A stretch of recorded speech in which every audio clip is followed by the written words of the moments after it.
Snap your fingers and click your heels, and before you know it, the summer is gone and the new football season is right around the corner, or it's maybe started, depending on what league you follow. And without a shadow of a doubt, this has been the Sorare season that has had the most anticipation coming into it. We've seen some real innovative changes on the game over the last couple of years, but Sorare 26 is set up to be the most dynamic and probably the most rewarding version of the game that anyone has ever played. And it's that time of year for me here on the channel to look at all the different ways, the best ways of how to win money from playing Sorare, as well as going on my own journey myself, setting out my stall, what's my strategy, and for me personally trying to target how much money I can end up winning from playing the game itself. This will be the series where we follow along how many hot streaks we're going to end up hitting, how much money we actually scoop along the way, any card wins that we get, as well as all the essence that we capture. And these videos are always a lot of fun to make, because as much as it's like a diary kind of experience for myself with, the different teams I'm selecting, the problems we overcome and we face along the way, as well as catching all the wins, that come across the season itself.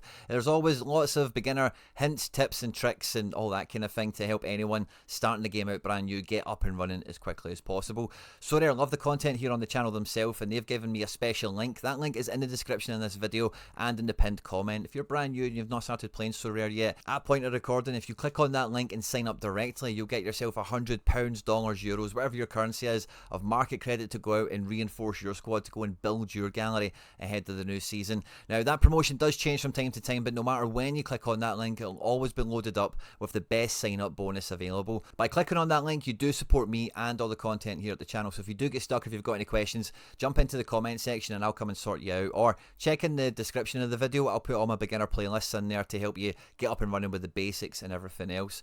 But at this time of the year, the new Sorare cards get issued into the market, and over the years they've approached this in a number of different ways. And last season we've seen the birth of early access, the very first time that Sorare started to sell cards to us without pictures on them, so they didn't have the pressure of waiting for pictures and cards to be authorized by clubs, because it's official licensed merchandise. It's just the way these things go, and it just means they can get them into people's hands quicker. We can start playing teams a lot faster, and then later on, when the pictures actually do come out, we get this fun experience of turning the cards from whatever last year that was like a packet. This year it's like a SIM card kind of thing, but we'll get to transform that into the actual cards, and we've already been playing with them for a few weeks, and we've not had that delay of, waiting for the new pictures and everything else to come out.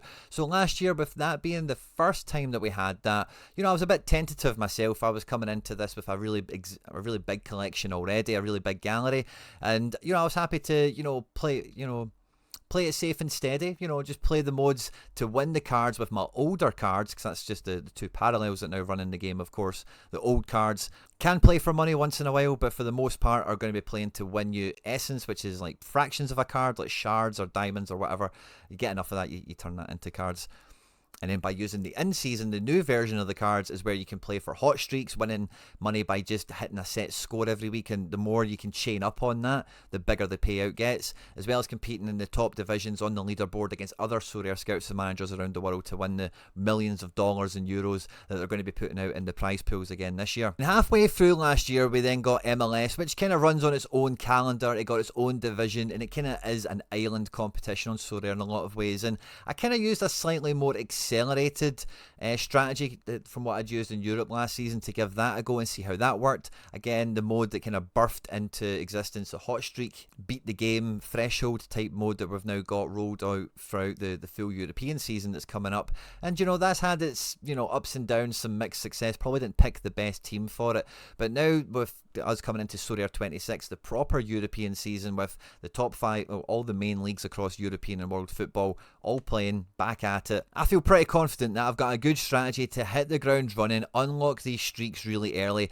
and with all the bonuses and all the giveaways and all the kind of promotions that Sorare are doing around this, it's made it even more appealing to have, for me personally, a slightly more accelerated strategy to hit the ground running and be competing with a really strong team from match day one. At any point in this video, if you do laugh, you learn, you like something or whatever, please do like and subscribe to the channel for more content like this. Get into the comment section, and I want you to let me know in the first 5 game weeks, we'll get into this a little bit more in the video, but over the first 5 game weeks of the season, how far do you think I'm going to take my team on the streaks? We'll look at my team and everything else around that as well, fixtures and whatever else, strategies, and some top tips and tricks and hints and all that good stuff as well, of course. But yeah, let's just get stuck straight into it. Now, if you are new around here, Sorare breaks the competitions into essentially 2 kind of spaces. There's Champion Europe, which is the top 5 leagues in European football, and they're kind of on their own kind of stratosphere in a lot of different regards. And there's kind of then just everywhere else. But everywhere else has been split into 2 regions. We've got the Challenger region, which is populated by like some of the better leagues in European football that aren't in that kind of upper echelon. And then Contender is essentially everything else. And I'm talking about Bundesliga 2, the English Championship, as well as JK, as well as the K-League, the J-League. As you can see, Argentina, Brazil, Croatia, everything else. MLS is, again, a kind of island thing, so it's kind of on its own, but otherwise, everything else is in there. Now, because the Champion Euro leagues, cards, and competitions have all the prestige and all the big super jackpot stuff attached to them, it's just generally the more premium side to the game. So, most people, when they're starting out on a budget or just coming to the game brand new and just want to kind of test the water before maybe going after one of their favourite teams in one of the big leagues in world football, tend to look into these regions here. Now, for me personally, I'm a Celtic fan, of course, born and bred, so it doesn't take me much motivation to be looking into this side of the game to try and maximise, some money that I can actually win from it. And the main competition I've got in here with Celtic is, of course, Rangers as well, because they'll be in the Scottish League and for fantasy football purposes are just about as dominant as Celtic are. There's the Austrian Bundesliga that has a couple of teams in here that are not too bad, mainly Salzburg, but one of the Viennas, Rapid or Austria, can always be quite handy as well, never mind Sturm Graz, who are actually the champions. In Denmark, we've got the likes of Nordisland, Midtjylland, and Brøndby, and then there's a bunch of other players that are in the game already that maybe transferred into that league. Similar to Portugal with Braga and a few of the other best of the rest, but Portugal is just the big 3, Sporting Lisbon, Porto, Benfica. And with Turkey, we've got the big 4 teams, as well as, again, any other cards that have transferred into the league to worry about this year, with Galatasaray, Fenerbahce, Besiktas and Trabzonspor. And the reason I'm kind of laying that out here at this point in the video is you need to kind of have a gauge on strength of team. Last year I didn't really target a team as such. I just kind of found teams that were well priced and were good budget plays and just waited for them to have their moment in the sun, and I never really got the stars to align on that one. And with the MLS, I did target a team and tried to build kind of some side pieces around it, but they were probably a little bit too speculative, a little bit too low down on the food chain. And again, you've got to be aware of the competition you've got out there, as well as the actual scoring ability of the cards you've got. So when I look at Challenger and I think about Celtic versus the field, I think Celtic's got a good puncher's chance against any of those teams to domestically, do as well as, Sporting Lisbon, Benfica, or Nordisland, or whatever you want to think about, Fenerbahce, Galatasaray, Salzburgs. But it is just for that context of the leaderboard and divisions and everything else, which, we'll maybe get into later on. But I'm mainly targeting the hot streak rewards here, which, as you can see, kind of build and stack up for the rare cards on the right in red, and for the limited cards in yellow on the left here, every game week, depending on a set score that you can get your 5-a-side fantasy football team to hit.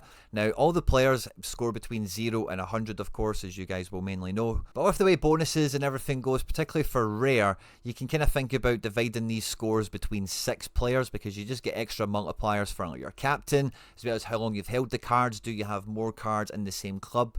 Kind of collection sticker book kind of thing, so on and so forth. So when you're looking at these numbers, especially for the rares, it's quite safe to kind of divide it roughly by 6 and think about your average expected score per player that you're going to need in order to hit these. And some teams and some stacks will be very capable of getting to those first 2 runs quite easily without being a top of the food chain, a big glamour level team, going to win their league, finishing the top 2 or 3 positions, that sort of thing. A mid-table team could do that sort of thing, as well as maybe a plucky relegation candidate. But those upper levels, you're either going to need a good kind of superstar team from the leagues and competitions that we're talking about and piece together the right players from different teams that have good fixtures and whatever, or have a team stack that is individually capable of delivering those scores. And again, that's something that I feel that Celtic offer pretty well. And probably the main reason that I think it's a good idea for this type of strategy to kind of push the boat out for it a little bit with the early access cards, get ones in as quickly as possible, is because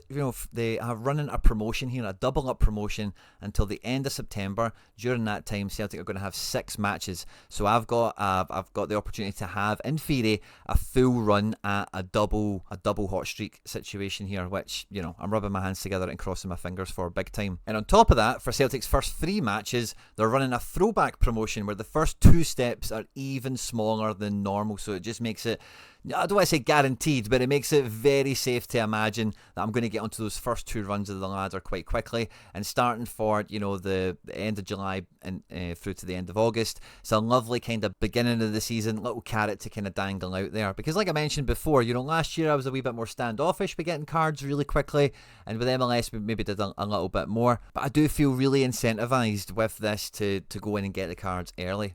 Now, coming into this, I had a really difficult decision to make, because although I got a bit of a wallet together to go and build this team and make it happen, Kasper Schmeichel was always going to be expensive right out the block. The very first one went for £577, and then since then the next batch is kind of circled around the 300 to 350 mark here. Always an expensive goalkeeper, because since he's been at Celtic, he's been the big green clean sheet machine. One of the best keepers in the game, quite frankly, and goalkeepers are a real pain in the neck when they do let you down. He's not been perfect. Some of these games are internationals and Champions League, which again, Celtic in the Champions League, how much can you really ask for within reason? So if I don't get an in-season, if I don't get a brand new Kasper Schmeichel, I am allowed to use one old card in this team to hit the streaks. As long as I've got 4 players that are in-season, that are current version Sorare cards in my SO5 and my 5-a-side fantasy football team, then I'm allowed one that is from any other season that has ever been before, and it doesn't matter, what kit they're in or anything like that. With me already having 2 Schmeichels, I thought that's probably a safe assumption that new Schmeichels will be very expensive, and I'm probably better off economically focusing on getting an outfield together. But then Celtic signed Ben Negren. Now, I went and got a classic version of this guy really quickly for like 20 quid or something, which wasn't too much of a problem. He is a very good scorer and has been having a wildly successful pre-season, and by all accounts, all expectations, this guy is going to be an absolute SO5 monster. So I didn't really anticipate that, because I did hope that I would have been able to afford an in-season Ben Negren, but the very first one went for 470 quid essentially, and then the next batch of them have all kind of hovered around the 240, 230, 290, 280, that kind of upper mid 200 mark or so, and it doesn't have many signs of slowing down. I think once he starts playing and scoring, it will probably help him hold his price up and around that level. So with him costing so much, and then Daizen Maeda, who there is lots of Daizen Maeda cards around. Daizen Maeda is never really that much of an expensive player, but towards the end of the season last year, he went on an absolute heater. He had the best SO5 form, I think, of his life, and for this season, it only feels like it's going to continue. As long as Celtic do need to do some transfers, we can get into that discussion perhaps another time. And his very first card as well went for 450 quid, which was absolutely eye-watering. They've then kind of slowly came down as more cards have came out. And he's getting into that kind of 165 range, 175 range at the moment, depending on auctions or whatever. Still a pretty penny, but for a player I already have 4 cards off, quite frankly, and isn't always a great scorer. He has great scores, he has been great, don't get me wrong, big fan of Dyson, we all love him, but he has had times and periods in his career where he's not been that super amazingly useful, so I find it harder to spend the money out on that. But Celtic only have so many forwards that are going to start. They only have so many goalkeepers that are going to start as well. And I've only got the position to play one non-in-season card, one classic card, one card from yesteryear. So, as you might imagine, I settled on the goalkeeper one, because Schmeichel, again, at his age, he's 38 now, he's in the last year of his Celtic contract. He'll probably go to the World Cup with Denmark, but beyond that, it's hard to know. So again, spending a lot of money on a Schmeichel, is something I'm going to resist doing for as long as possible, which means I'm going to try and play a classic goalkeeper in that spot, which really does limit me then to how good I can get an outfielder potentially, because in theory I would have better outfield options than goalkeepers, because goalkeepers don't score that well. Outfielders are better. Like the Negren, I could play Negren up front if I got an in-season Schmeichel, for example. Now, the in-season competition on Sorare, you can enter up to 4 teams to go for the streak, so any one of them can hit the number. I don't need to pick which one's going for it or anything like that, which is fine. And only having 2 Schmeichels, again, is good. That means I'll be able to play 2 teams with a Celtic goalkeeper. But what I also have at my disposal here is not only other goalkeepers that are in the SPFL, like Dimitar Mitov, Aston Oxborough. Scott Bain is actually moved to Falkirk or Dundee or something, I forget which one, but he'll be playing in the SPFL this year. But Serie A has not, Sorare are not selling Serie A cards this year, because I think because they couldn't get the full league on board.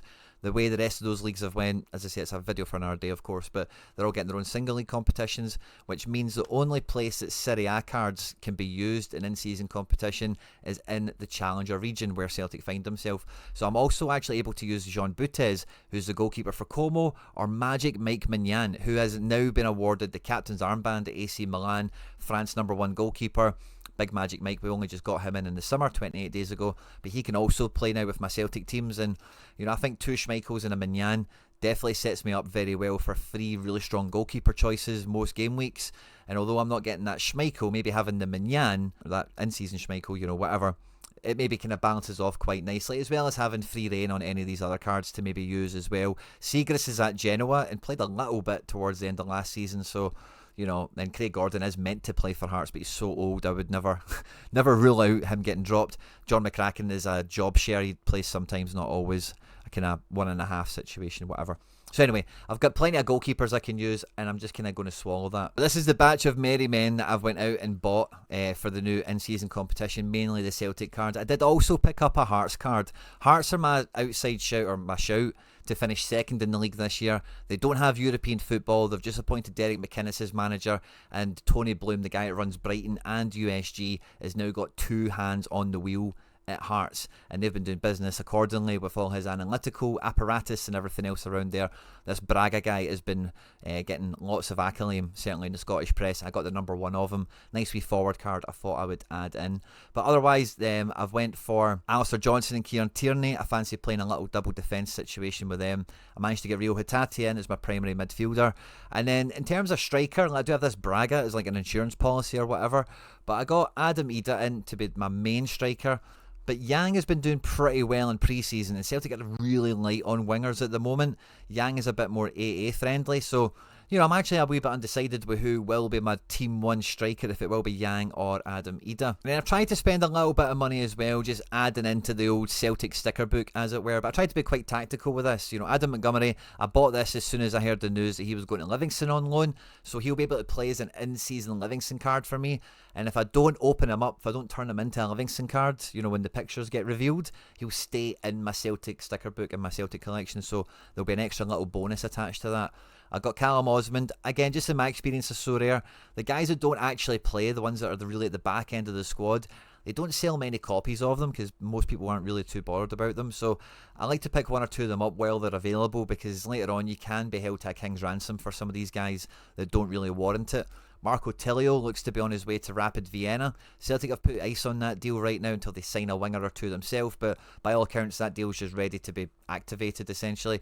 And again, same as Adam Montgomery, if Marco Tilio goes to Austria and plays, as long as I don't turn him into an actual Austrian card, he'll stay in my sticker book and I can play him in this competition, so it's kind of a nice wee 2-for-1 situation there. He's a forward card, of course, it's a wee bit different. Let's see what happens later on. And another player I've got that I've not really mentioned here is I got James Forrest. Now, the interesting thing about this build, right, is how much money I had to go and build the team, essentially. I do have some auction bids on at the moment, and we'll maybe talk about that later on. But essentially, I had the thick end of 800-900 quid to build this team off the back of moving on all the super rares that I had after making a bit of a withdrawal as well. And I thought I'll try and keep this within a certain parameter or whatever. All the players that are on screen here cost me like 4p under 780. There was no market credits that were used here. And I've got a little auction bid here on Anthony Ralston, who's the backup right back for Celtic. And that's just in case Alistair Johnson picks up an injury. As you can see, I already have Inamura, who's technically the backup left back at the moment at Celtic in case Tierney gets an injury. And I've also got Shin Yamada, who, the way the squad is sitting at the moment, it looks like the strikers are Adam Ida, Shin Yamada and Johnny Kenny. So as long as I get Johnny Kenny in as well, I've got Anthony Rao. I'm basically just trying to cover the bases on the few positions in the squad that I'm aiming for. I'm not trying to just go and get the whole batch in. I'm trying to be a little bit methodical and tactical with the exact guys I'm buying, and then any handcuffs, any backup guys, understudies that I'm adding in on top of that. I managed to pick up these 2 guys from Japan. They also count as being in-season cards because their current versions of their Japanese equivalent, and that kind of crosses over for a short time. And then this Braga guy who's a forward again, he's just, if the headache of the Celtic forward is a bit of an issue, maybe we sign someone else or whatever, I've got this guy as a bit of an insurance policy as well. But because he has a number 1 and I do expect him to do well, I'm very open on this Claudio Braga card to maybe selling it after a few matches and maybe making some money on it if at all possible. Now, like I mentioned, I'm a little bit undecided on what's going to happen with the forward position for the first match of the season with Celtic, but this is essentially on paper the squad I aimed to buy and ultimately ended up acquiring. I'm not going to reveal who my captain will be because in the early game weeks that may be a bit of a differential, that may be a little bit of a factor on, you know, the difference between one position and another, because again I expect there to be lots of people backing Celtic to the same extent, and if there is copy teams in there, captain choices can be the difference. And then with the extra players, with the leftovers that I've bought that don't make the main team, I can still actually build a second team. Now, if the main team fails and the second team does well, we still hit the streaks. It's a little bit of a safety net, although the second team isn't as strong as the first team, of course. Now, in this kind of like sketch out of the squad, I've got Adam Montgomery in defence. Now, he has only just signed for Livingston, so I can't imagine he plays for definite from the first match of the season. There might be one that's the second match or something like that. But right now, as I've got the in-season filter on, now this might change a little bit depending on some other cards that maybe come out for Sorare or whatever, just by how they define an in-season card. I could play Inamura, who I would say is a 50-50 chance of getting off the bench on the first match day, which, you know, like is worth whatever, really, 35 points, not very much at all. But this is with the in-season filter on, and as it sits right now, let's see between now and when it actually goes, some things might change, right? But I do have another Kieran Tierney that is technically counting as in-season. I do also have a Max Aarons, by the way, which is counting as in-season, who is now at Rangers. Has played one game, scored very well. Dare I do the cardinal sin of mixing Rangers with Celtic? I highly doubt it.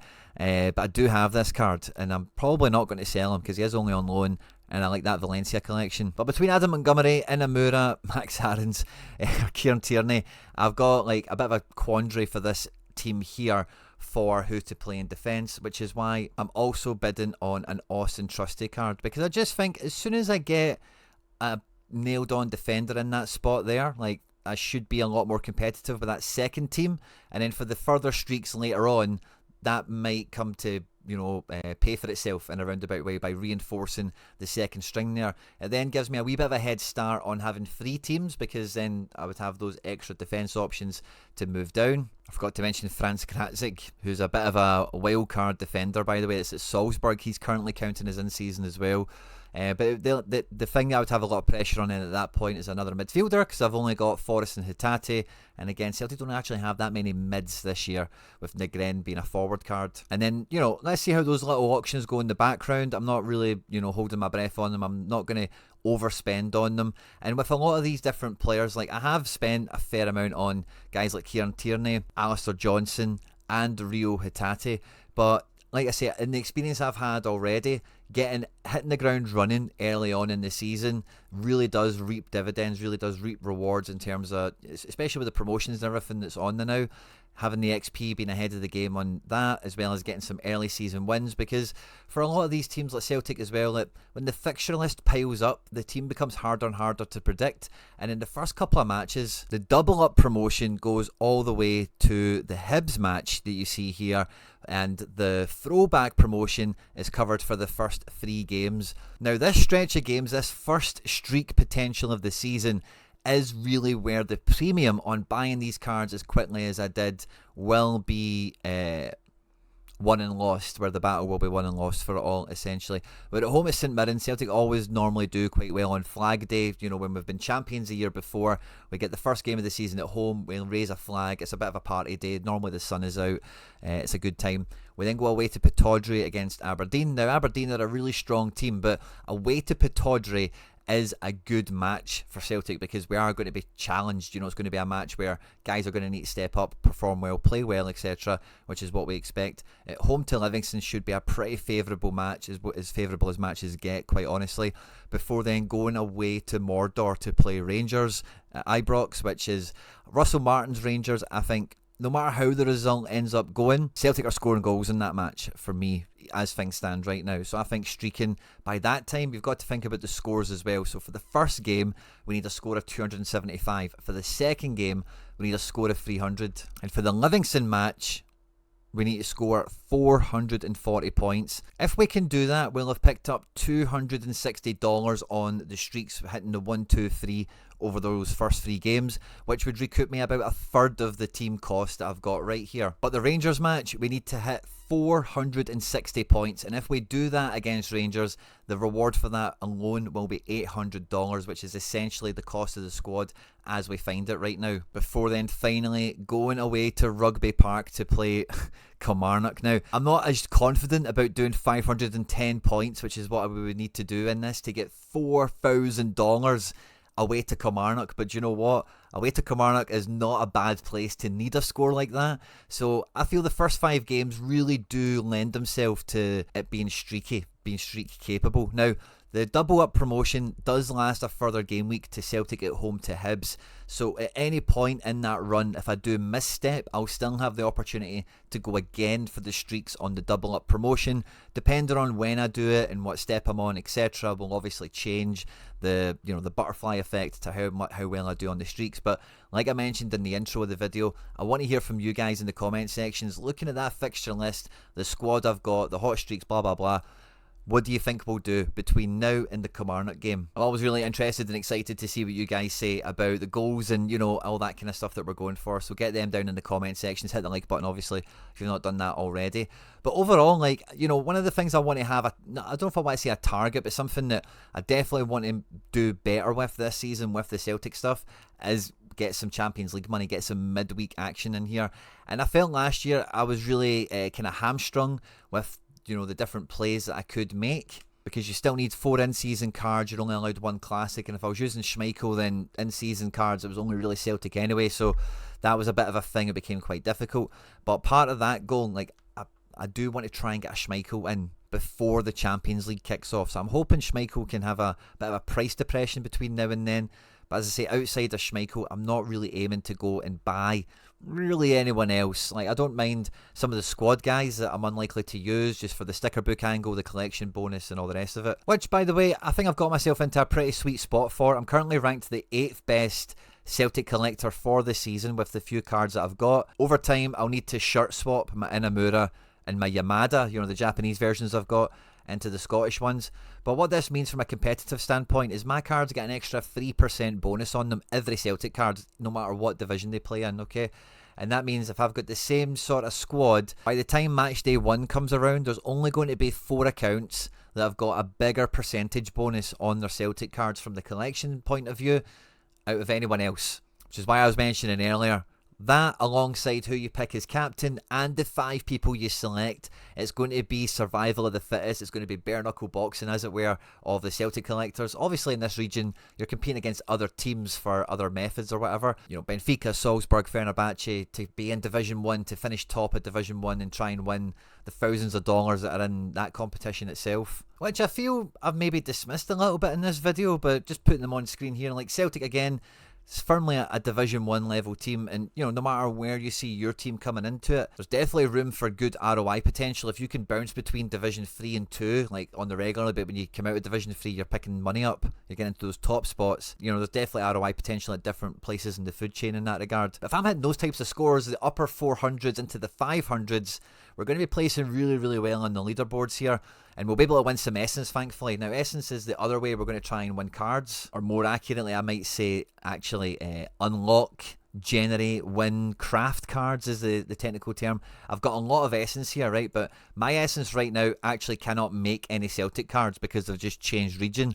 So I need to win Essence from the region before I can actually start producing Celtic cards from actually the crafting experience itself. But I've got a huge batch there, 6,500 sitting waiting to go, and all we're waiting for is the Scottish League to pop up in the available competitions here, and I need to get myself some Challenger Essence in, and hopefully I'll go and generate a few cards, hopefully try and get lucky and pull a star Celtic player out of this batch of Essence that I'm walking into the season with. But I guess that's the be all and the end all for this strategy. Everything we've did coming into it, how we see the lay of the land, the promotions we're going to attack, the cards we've bought for it, the team we're likely to play, and, you know, everything else. On screen there now some other stuff that I've made that YouTube thinks you might enjoy. Please do hit the subscribe button if you haven't done so already. Stay out of trouble, and I will catch you on the next one. Take care, good luck, bye bye.